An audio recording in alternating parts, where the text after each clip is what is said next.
She's back.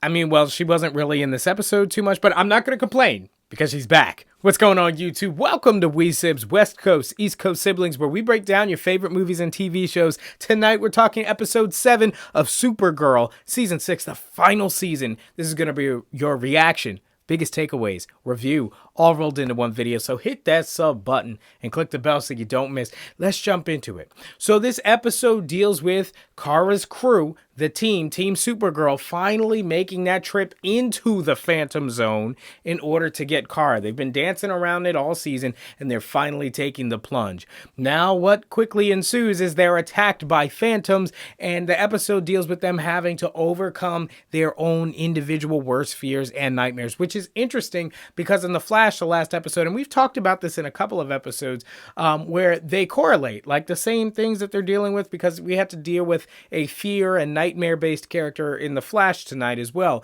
So they're dealing with phantoms in this episode of SuperGirl, and they each have their worst dreams. So Lena, it's her mother. Alex's girlfriend, what's her name?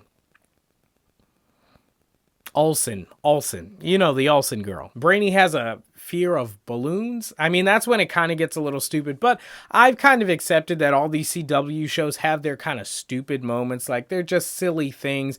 I'm okay with that as long as it's not like every episode for every single thing. And then John Jones was just a beast in the episode, especially at the end, saving everybody. And I've longed for this so long in this show. John Jones is one of the most powerful characters in all of DC. And so anytime he shows up, people really want him to show that, hey, this dude is arguably, you know, he's got strength that's on par or very close to Superman himself.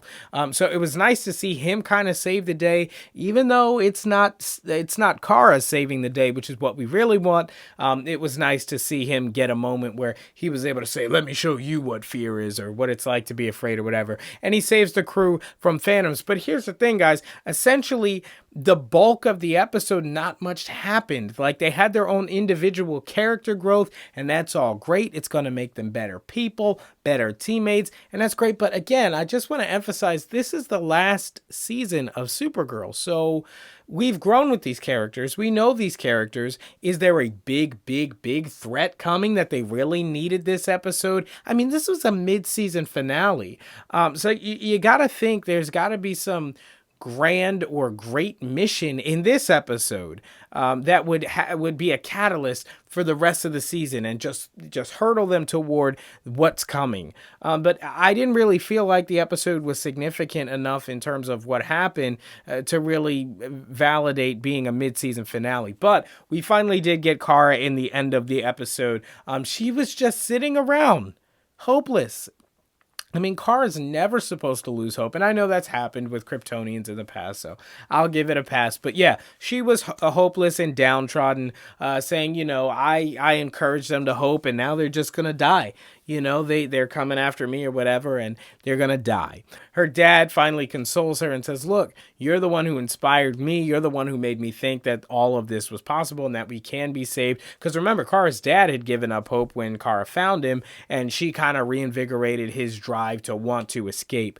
And so, but it seems like now Kara has fallen back in the same thing, making it seem like her dad was right in the first place. If you're here long enough, you're going to give up. So they decide to use a solar bomb. They call it a sun bomb, and that's going to juice Kara right up. In the Phantom Zone, there's no yellow sun, so obviously she's depowered after a long time.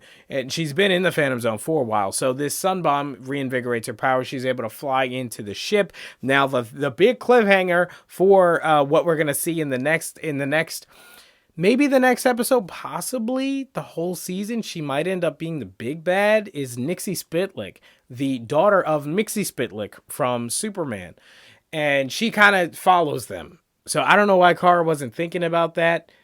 She thought that Nixie, I guess, was dead from the explosion a couple of episodes ago, but she's alive and well, and she's got powers, enough power to follow her ship back to Earth. So we're going to see that happening. Anyway, that was the gist of the episode. So I'd love to hear your thoughts on it down in the comments below, as well as the season as a whole. The last 3 weeks with no Kara, only to get a little bit in the last few minutes of the mid-season finale. I don't know. know, it sounds a little weird. But if you liked it, be sure to hit the like button and subscribe so you don't miss. Click the bell too so you don't miss a single episode as we cover your favorite movies and TV shows. And we're always taking suggestions down in the comments below. If you got a show you want to see us cover, go ahead and let us know. Also, if you're feeling awesome, check out my other channel, The Lotta Quente Ledger. Over there, I do my tech show, The Granted Geek Show, and I kind of talk more tech about how this show is made, how all kinds of stuff is techie, and that stuff is technologically techie. Thanks, guys, so much for watching, as always, and I'll see you in the next one.